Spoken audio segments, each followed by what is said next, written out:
Vivez votre vie. Ou l'image, avoir l'autre de toi? C'est peut-être précisément la question silencieuse qui t'a conduit ici. Pas par hasard, pas par algorithme, mais par une invitation silencieuse de la vie elle-même.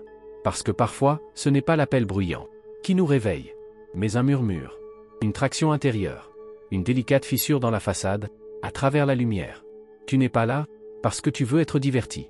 Tu es là parce que tu sens à l'intérieur, je ne peux plus continuer comme ça. Pas parce que tu es faible, mais parce que tu es enfin assez fort, permettre la vérité.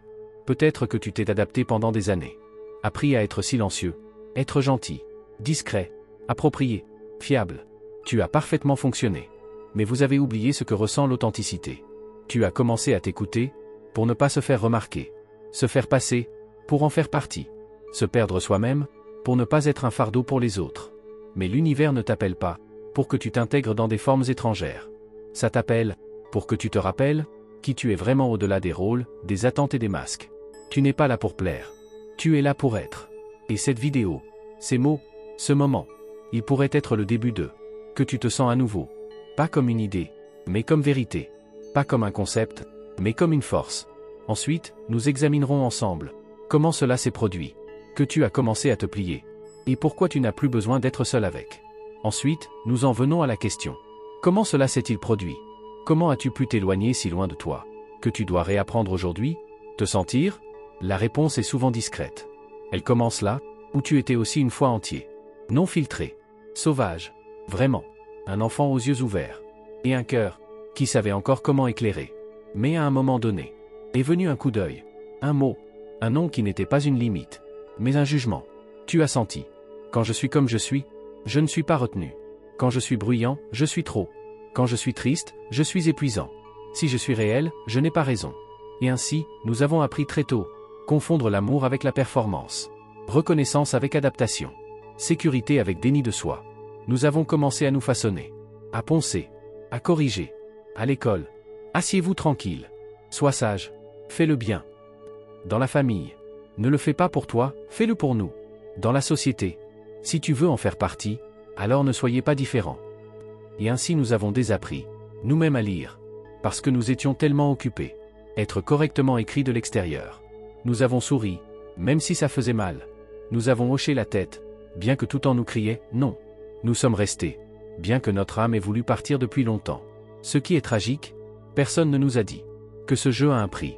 Nous-mêmes. Mais au fond de toi, il y avait toujours quelque chose qui n'a pas gardé le silence. Quelque chose qui s'est sauvé, si tu t'es passé trop longtemps. Quelque chose qui t'a amené ici aujourd'hui. Parce que tu es prêt, enlever le masque, qui n'a jamais vraiment été ton visage. Dans le chapitre suivant, nous examinerons les conséquences. Que se passe-t-il si vous vous pliez pendant des années, juste pour s'intégrer dans une forme, qui n'a jamais été faite pour ton âme? Maintenant, nous en venons à là. Ce qui se passe le plus souvent en secret. Et pourtant toute la vie. Que se passe-t-il si tu t'adaptes pendant des années? Si vous restez silencieux, même si tu veux crier? Si tu souris, même si ton cœur est fatigué depuis longtemps? Tu fonctionnes. Oui. À l'extérieur, tout semble fonctionner. Le quotidien est géré. Obligations remplies. Délais respectés. Mais à l'intérieur, tu te vides. Tu te lèves le matin, mais tu ne te réveilles plus vraiment. Tu parles, mais tu ne te sens plus, si ce sont encore tes mots. Tu ris, mais quelque chose en toi ne rit jamais. C'est comme si tu étais présent, mais pas là. Comme si tu n'étais plus qu'une coquille, qui accomplit ses tâches. Et le pire, tu commences à penser que c'est normal. Mais votre corps sait mieux. Il commence à parler. Si tu t'écoutes trop longtemps, vous êtes souvent épuisé. Bien que tu dormes assez. Tu es irrité. Bien que personne ne te blesse directement. Tu sens un engourdissement. Pas seulement dans ton cœur, mais parfois même dans ton visage, ton souffle, ta vie. L'intuition, cette fine boussole de ton âme, s'affaiblit. Pas parce qu'elle a disparu, mais parce que tu as trop longtemps. Tu as vécu contre elle. Et donc tu portes le moi comme un masque. Parfaitement maquillé. Bien construit. Socialement accepté. Mais derrière le masque, crie quelque chose. Pas fort. Pas hystérique. Mais honnêtement, je ne sais plus qui je suis. Ce désir, qui vous tient parfois éveillé la nuit, qui te fait pleurer sur certaines chansons, qui te secoue soudainement dans certaines rencontres. Ce n'est pas de la faiblesse. C'est ça la mémoire. Souvenir de votre vrai moi. À ce que tu étais, avant de t'être déformé. Et peut-être que tu sens maintenant. Tu ne veux plus simplement fonctionner. Tu veux ressentir. Être réel. Bien sûr. Vivant. Dans le chapitre suivant, vous apprendrez Pourquoi le simple arrêt ne suffit pas? Et ce que tu peux faire à la place? Pour vous ramener doucement à vous-même. Peut-être pensez-vous maintenant. Alors je m'arrête. J'arrête de faire semblant. Pour sourire quand ce n'est pas réel. Sûr, de se taire quand mon intérieur crie. Sûr, pour fonctionner, alors que je suis en fait tombé depuis longtemps. Mais, arrêter seul ne suffit pas. Parce que ce que tu as construit au fil des ans, n'était pas une erreur. Mais une protection. L'adaptation était votre façon de survivre. Ton intelligence silencieuse, qui a trouvé des moyens, de te garder en sécurité. Dans un monde, qui ne pouvait peut-être pas tenir ta vérité. Tu ne t'es pas adapté. Parce que tu étais faible. Mais parce que tu étais courageux. Parce qu'avec l'amour qui t'est resté, essayez de ne pas se briser. Et c'est pourquoi il ne s'agit pas maintenant de lutter contre tout cela. Tu n'as pas besoin de te rebeller. Tu n'as pas besoin de te démarquer. Tu n'as pas besoin de te réinventer non plus. Tu peux te rappeler à ce que tu étais, avant que tu ne le saches. Comment se comporter correctement. Le changement ne commence pas par une coupe radicale. Pas avec un fort « non », mais avec une permission silence. Je peux ressentir à nouveau. Je peux être à nouveau. Je peux revenir. Peut-être pour la première fois honnêtement. Peut-être pour la première fois sans peur, être trop ou trop peu. Mais simplement. Tout à fait. Et peut-être que tu te rends déjà compte. Que tu n'as pas « devenir ». Mais tu ne peux que te souvenir, à la partie en toi, qui est toujours là. Intacté. Silencieux. En attente. Dans le chapitre suivant, vous sentirez ce qui change, quand tu reviens chez toi. Ce que vous ressentez, quand tu ne cherches plus à l'extérieur, mais au plus profond des eaux. Et puis, commence à se produire quelque chose. Pas comme un coup de tonnerre. Pas comme un feu d'artifice. Mais comme un souffle de soulagement doux et profond. Une reçure intérieure, qui ne crie pas à l'extérieur, mais murmure à l'intérieur. Je suis de retour. Le retour à votre vrai moi. Ne ressemble pas à une révolution. Elle ressemble à un souvenir. Comme la douce redécouverte d'une pièce, que tu n'as jamais complètement perdue, mais aussi longtemps que tu n'es plus entré. Soudain, la clarté apparaît. Pas parce que tu as toutes les réponses, mais parce que tu ne fuis plus tes questions. Le calme revient. Pas parce que la vie est silencieuse, mais parce que tu ne te bats plus contre toi-même. La force revient. Pas sous forme d'effort, mais sous la forme de la vérité. Honnête, calme, sincère.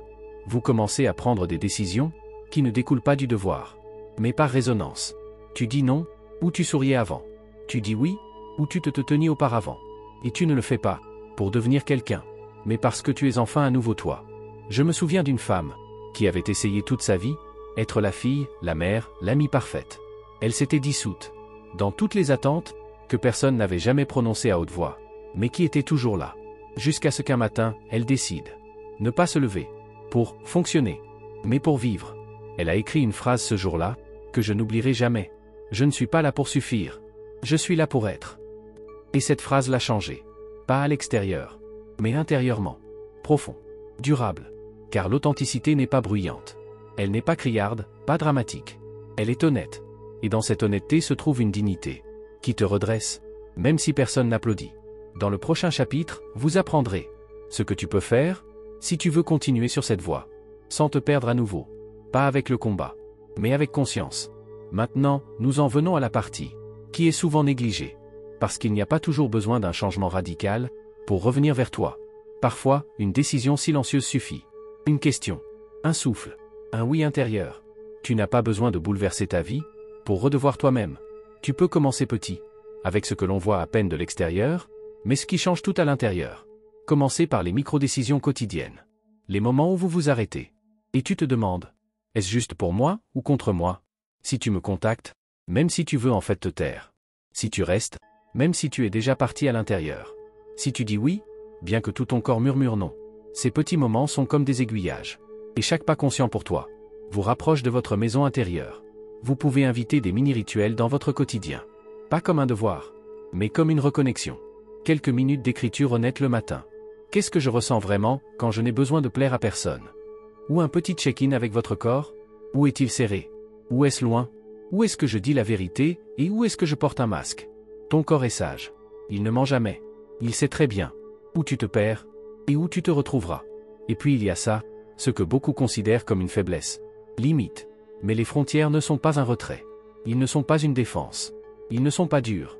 Les frontières sont le respect. Pour toi-même. Ils ne disent pas « moi contre toi », mais « moi pour moi ». Posez-vous une seule question dans les moments difficiles. Si je le ferais, si je n'avais rien à prouver à personne, si tu réponds honnêtement à cette question, beaucoup de choses s'éclaircissent. Ce n'est pas parce que vous connaissez soudainement toutes les réponses, mais parce que tu te sens à nouveau.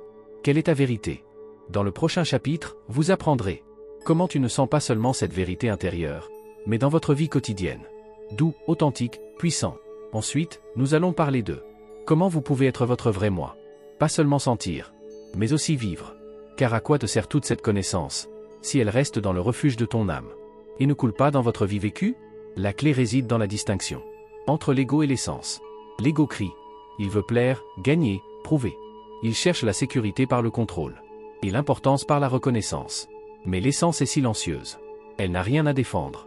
Elle sait tout simplement. Et quand elle parle, alors ça sonne comme la vérité.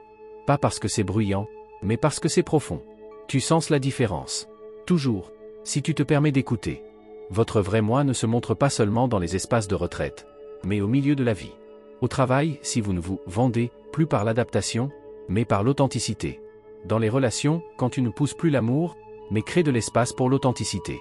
Être seul, quand tu ne te perds plus, mais se rencontre à nouveau. Ta vérité ne doit pas être forte. Elle n'a pas besoin de tout pénétrer. Elle n'a pas besoin de provoquer. Elle n'a qu'une seule chase. Être clair. Un non catégorie. Un oui sincère. Un « c'est moi », sans explication, sans défense, sans masque. Si tu es comme ça dans le monde, ce n'est pas seulement ton état intérieur qui change, mais tout votre environnement. Tu deviens un miroir. Au signal silencieux. Pour inviter les autres, faire de même pour toi. Pas de pression, mais par courage. Vous sentirez comment certaines personnes vous quittent. Mais pour cela, d'autres te trouveront. Pas au rôle que tu as joué, mais à l'homme qui tu es en vérité. Dans le dernier chapitre, nous suivons ensemble ce chemin. Avec une invitation, de ne pas redevenir ce que tu étais, mais de rester conscient, ce que tu as trouvé en toi. Et maintenant, tu es là, pas à la fin, mais au début, que tu ne cherches plus à l'extérieur, mais en toi-même. Peut-être qu'il n'y a pas d'euphorie en toi en ce moment, mais le silence. Pas de feu d'artifice, mais un doux hochement de tête intérieure. Et c'est une bonne chose, parce que ce que tu viens de commencer, n'est pas une révolution. C'est un retour. Pour rappel, l'adaptation n'a jamais été votre ennemi. Elle était une protection, une stratégie intelligente, d'un petit moi sensible, qui devait survivre, dans un monde, qui n'était pas toujours sûr. Et maintenant, depuis que tu es devenu plus fort, plus courageux, plus clair, elle peut partir. Pas avec colère, mais avec gratitude. Parce que tu n'en as plus besoin. Tu n'as pas tort. Tu n'as jamais été trop sensible, trop intense, trop propre. Tu n'étais que souvent la bonne chose, dans les pièces, qui n'étaient pas prêts pour la vérité. Et peut-être, il est temps de vous permettre de vivre exactement astérisque cette vérité astérisque. Pas un jour, pas parfait, pas visible par tout le monde, mais aujourd'hui, pour toi. C'est pourquoi cette invitation. Fais une seule chose aujourd'hui, qui est à 100% vous. Quelque chose qui ne doit pas plaire. Non évalué, non expliqué. Quelque chose qui est simplement est réel. Peut-être que c'est une phrase que tu n'as jamais prononcée jusqu'à présent. Un nom que tu ne t'es pas permis jusqu'à présent. Un vêtement que vous aimez secrètement, mais tu ne portes jamais. Une chanson que vous voulez entendre à haute voix, pas parce que c'est à la mode, mais parce que ça te rappelle qui tu es vraiment. Peut-être qu'à ce moment précis, vous sentirez que ta prochaine percée n'attend pas là où tu t'adaptes, mais là où tu te montres enfin. Merci, que tu as eu le courage pour ce voyage. Et si tu as l'impression, ça va encore plus loin, alors fais confiance à l'appel. Car ce qui t'appelle, est souvent cela, ce qui te guérit.